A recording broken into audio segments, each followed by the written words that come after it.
Good morning, all. Today we'll see an important topic that comes under midwifery and obstetrical nursing.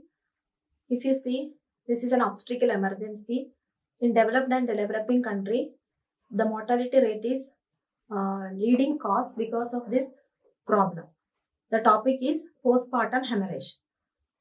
Introduction: postpartum hemorrhage, it is one of the third stage complications, that is for the delivery of the placenta. Here what happened? Excessive amount of blood loss into the genital tract immediately after the birth of the fetus. The blood loss is more than 500 ml. That is considered as postpartum hemorrhage given by WHO. Next, we'll see what is the definition of postpartum hemorrhage. Postpartum hemorrhage, it is a bleeding that takes place in the genital tracts immediately after the delivery of the fetus up to the puerperium, and it have any deleterious effect on the maternal symptoms like variation of the pulse, then next hypotension and the features of any shock. And the blood loss, if you see, the vaginal delivery more than 500 ml, cesarean delivery 1000 ml and cesarean hysterectomy 1500 ml. According to the blood loss, we can divide the postpartum hemorrhage as minor. Minor, the blood loss is less than 1 liter. Major, the blood loss is more than 1 liter, and severe, the blood loss is more than 2 liters. And next we'll see what are the types of postpartum hemorrhage. So here you can see two types of postpartum hemorrhage is there: primary postpartum hemorrhage and secondary postpartum hemorrhage. Primary postpartum hemorrhage, the bleeding that takes place in the genital tract immediately after the delivery of the fetus up to 24 hours. So the bleeding can take place anytime within 2 hours duration. So here two types are there. One is true PPH and another one is third stage postpartum hemorrhage. So first we'll see what is third stage postpartum hemorrhage. Third stage postpartum hemorrhage, the bleeding that takes place in the genital tract before the expulsion of the placenta. So that is known as third stage postpartum hemorrhage. Next one is true postpartum hemorrhage. The bleeding that takes place after the expulsion of placenta is known as true postpartum hemorrhage. So next type is secondary postpartum hemorrhage. The bleeding that takes place in the genital tract after 24 or beyond 24 hours till the puerperium period is secondary postpartum hemorrhage. So types consist of primary postpartum hemorrhage. In primary postpartum hemorrhage, two types are there. That is third stage postpartum hemorrhage and true postpartum hemorrhage. And next one is second type is secondary postpartum hemorrhage. First, we'll go with what are the causes of postpartum hemorrhage. So causes of postpartum hemorrhage, mainly you can remember 4 T's are there. First one is tone. Tone means tonicity of the uterus. Mainly the cause is atonicity of the uterus, relaxed uterus. Second one is tissues. Any retained tissues of placenta, placental bits, placental cords, cotyledons, blood clots. Then next, third one is trauma. Trauma to the birth canal. Then next, fourth one is thrombin, blood coagulation factors or prothrombin factors. So here first we'll see what are the causes that comes under atonicity of the uterus. Atonicity means relaxity of the uterus. Mainly the uterus has to contract and retract, and inhibition of this contraction and retraction during the third stage will leads to decreased uterine tonicity, and they will go with a continuous bleeding. So what are the causes for atonicity of the uterus? Mainly if you see, the uterus will be very much flabby when we are palpating the abdomen. The causes such as first one is grand multipara. Second one is overstretch of abdomen. Causes such as multiple pregnancy, polyhydramnios and large placental site. And third one is anemia, severe type of anemia or less than 9 milligram deciliter. The next one is, if you see, the women have a prolonged labor, more than 18 hours duration. And if they have injurious or oxytocin administration, augmentation of labor, the oxytocin is not continued in the third stage of labor. And next one is, if you see, they are using the anesthetic, that is halothon effect will be there. And the condition is APH condition. APH, you have two conditions are there: placenta previa and abruptia placenta. Next, if you see precipitate labor, very fast labor. The labor takes place within 2 hours, minimum 2 hours or 3 hours inside the labor is completed. And mismanagement of labor or negligence of labor. So if you see fast delivery of the fetus, then next giving a fundal pressure on the uterus side, then next premature attempt to delivering the placenta, pulling of the cord, and they are manual removal of the placenta during cesarean section. These any mismanagement can go with the atonicity of the uterus. And if the women have the problem of fibroid uterus, or women have any bicornuate uterus, the placenta will be attached in the bicornuate uterus. Next one is placenta, morbid adherent placenta, such as placenta accreta. And if they have any hourglass contraction or constrictions in the uterus during the labor, and some of the risk factors also there in the atonicity of the uterus, such as obesity. The BMI is more than 35 and the women age is more than 40 years. And if suppose they are using like topolytic agents like retrodin and medications such as magnesium sulfate, nifedipine. Okay, so these are the major causes that leads to atonicity of the uterus. First, I told you, tone, that is atonicity of the uterus. Next one is tissue. Any retained bit of placenta, any cords of the placenta, the next membranes, and any blood clot that is present inside the uterus. This will leads to decreases the uterine contraction and retraction of the muscle fibers. And third one is trauma. Trauma means laceration or injury. So laceration or injury that will happens in the vagina, vault, cervix, perineum. What are the causes such as like they are going with the operative deliveries like vacuum, forceps, and cesarean delivery, destructive operations, or the women having perineal, rigid perineal injury, extension of episiotomy wound. So these are the major causes for getting the trauma. Last one is thrombin. So they have any blood coagulation disorder like acute or congenital, or any complications. If they have disease condition like abruptia placenta, cochlear uterus, then as they have any problem like a preeclampsia, this can go with a HELP syndrome, hemolysis elevated liver enzyme syndrome, and increased fibrinolytic activities. So disseminated intravascular coagulopathy. So if the women having jaundice during pregnancy, these are the main causes that go with the thrombin, that is blood coagulation. And last we can say mixed. They can go with the traumatic cause also, atonicity cause also. So these are the causes that comes under the primary PPH. So next we'll see what are the diagnostic and clinical symptoms. So clinical symptoms, this mainly the women will be seriously affected, life-threatening situation, increased maternal death will be there. So features of shock we can see. So here variation of the pulse, increased pulse rate can be done, hypotension, cold clammy skin will be there for the women, and they will have a brisk bleeding through the vagina, continuous blood loss. According to the blood loss, their body will be plethoric, paleness can be seen, and the women can go with collapse, cardiac arrest, and even she can go with maternal death. So these are the main clinical features we can see with the postpartum hemorrhage. Then next, in the diagnostic evaluations, we can go with the blood investigations like hemoglobin, complete blood count assessment, and what is the liver function test, renal function test, everything can be identified. Blood group can be identified. And ultrasonography, we can find out where is the site of placenta. So how the placenta, any morbid adherent placenta, what is the site, any cotyledons are present, so that we can identify. Then next, how the prognosis. Prognosis, if the woman is having anemic situation, if the woman is having malnutrition, if the woman is having lack of referral services, lack of institutional care, then mortality rate is high. Mainly, complication is maternal death. Second one is symptoms of shock will be there. She can go with the pulmonary embolism, thrombophlebitis, and late she can get gynecological problems because of traumatic Sheehan syndromes like hypopituitarism, lactation failures. So these are the major endometritis, infertility. So these are the major complications the women can get immediate and late.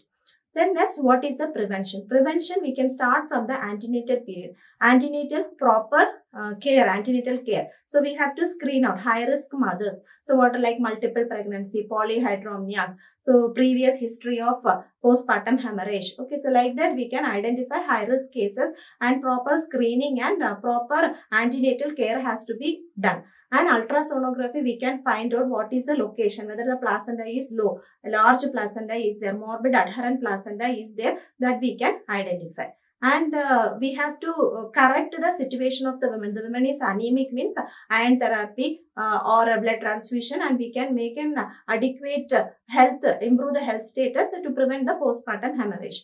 In labor we have to very much conscious. It is not a single man therapy. It is a multidisciplinary team approach. Not only nurse, doctors, obstetricians, anesthetic, then next whole the team, lab, paramedicals, all the staff members included in the management. So in the labor, active management of third stage of labor can be done. This can be reduces the 60% of postpartum hemorrhage. And the skilled obstetrician has to be done delivering the placenta, and skilled anesthetic has to be done. And we can always remember methogen drug can be given, and oxytocin therapy can be continuous at least 1 or 2 hours after the delivery of the fetus. Now this all can referral service also, oxytocin, like they can keep in the rectum and transfer the women. So like that measures can be done. So during the delivery, they have to very much carefully monitor the condition, and they can deliver the placenta.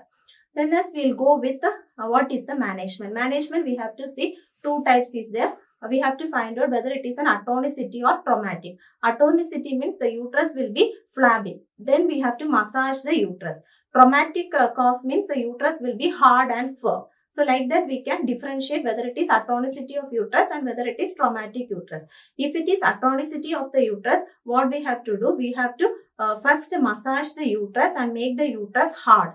Then we can administer the oxytocin infusion can be done, 10 units or 5 units. Then next we can go with methogen 0.2 mg IM or IV can be given. Then we have to wait and we have to see whether the placenta is expelled or not. This happens in the third stage of postpartum hemorrhage. So when the placenta is comes, means we can go with fundal pressure or controlled traction, expel the placenta. After the expulsion, we have to see the placenta whether the full membranes and full cotyledons is present. If suppose the placenta is not coming, so next we have to go with the separation of the placenta, that is bimanual separation of the placenta. This has to be done with the general anesthesia. If it is very much serious, first we have to resuscitate and stabilize the mother. Then we can go with the sedation. Diciform sedation can be done. Lithotomy position can be done, and one hand has to be placed on the abdomen and give a steady traction on the uterus. Other hand has a conical manner separating the labia majora, insert inside the vagina and into the uterus, and we have to identify the margin of the placenta.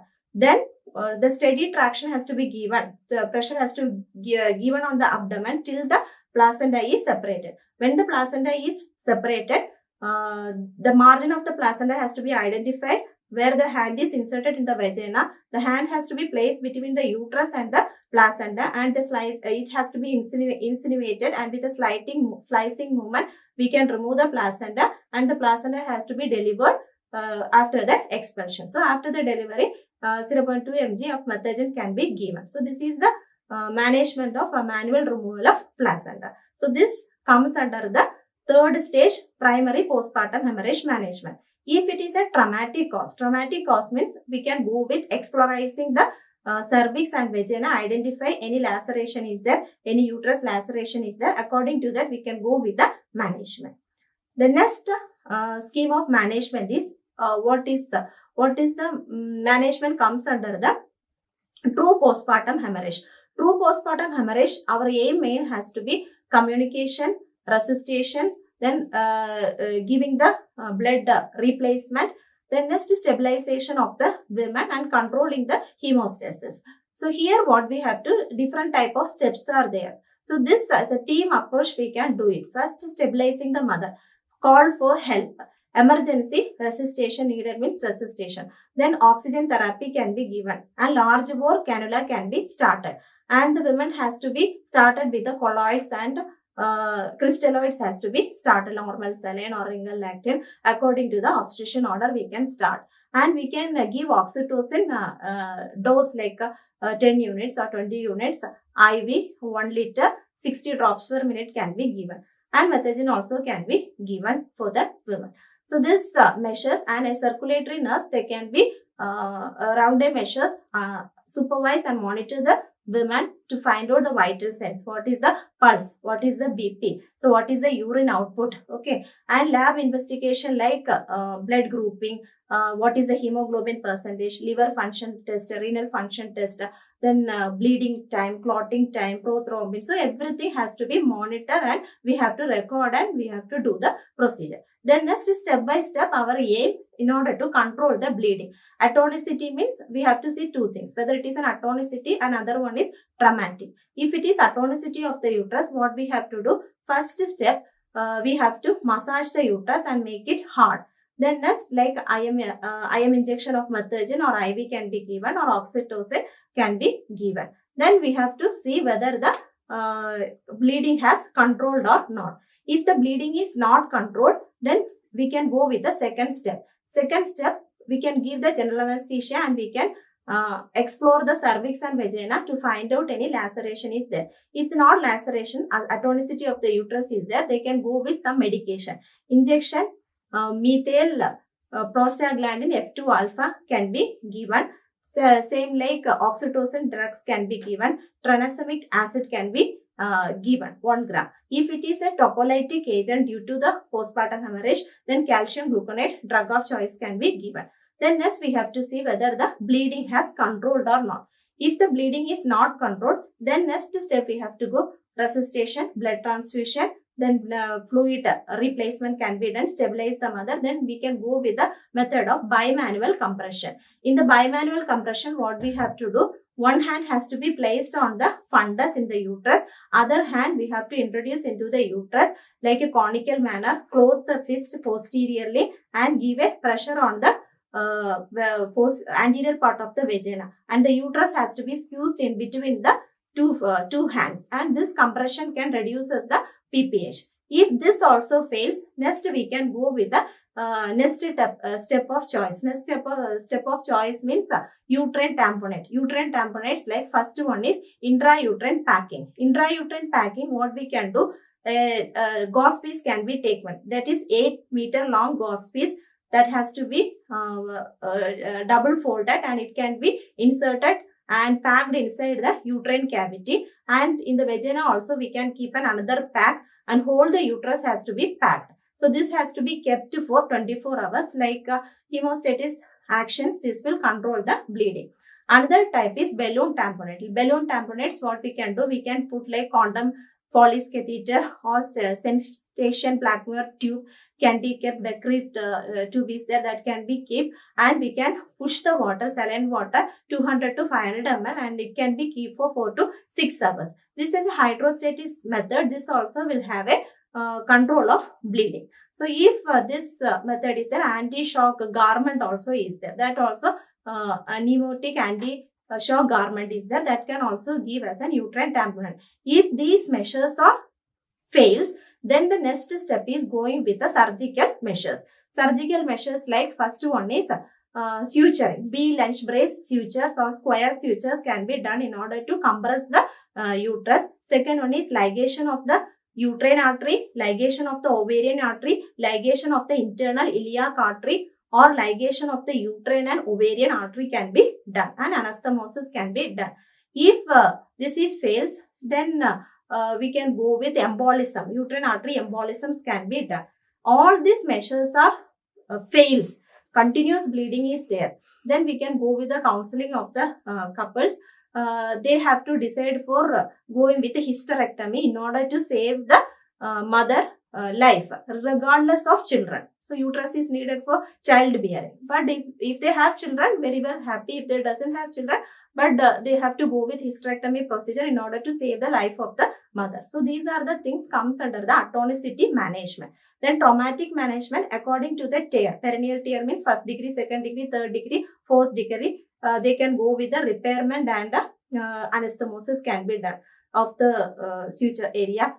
Then cervical tear, vault tear is there, vault laceration will be the lateral aspect of the cervix laceration will be there. They can find what is the cause and they can go with the repairment procedure. The next one is secondary hemorrhage. So secondary postpartum hemorrhage, this will happen say at the 12th day or till the 6th week of puerperium period. What is the major cause of secondary postpartum hemorrhage means here they can go with subinvolution of the placental side. They can go with repairment, that is logging of the cervicovaginal laceration, any bleeds or any placental bits, cotyledons or anything is present inside the uterine cavity, withdrawal bleeding because of the estrogen action. So different causes will be there. Our main aim is to see what is the brisk bleeding is coming or not, minimize the blood transfusion can be done, and as a management method can be done. General anesthesia, open the uterus, explore the uterus and find out the cause. If any tear is there, this can be anastomosis and suturings can be done. Repairment can be done. If suppose continuous bleeding is there, they can go with the ligation of the arteries, embolisms, and severe type is there, then they can go with the hysterectomy procedure. So today the presentation we have seen about postpartum hemorrhage. What is the meaning of postpartum hemorrhage? Definition. What are the types of postpartum hemorrhage? According to the types, what are the management of postpartum hemorrhage? It is a serious, complicating, life-threatening situation. So, as a nurse, we have to give a good care in order to prevent the death of the mother. Thank you.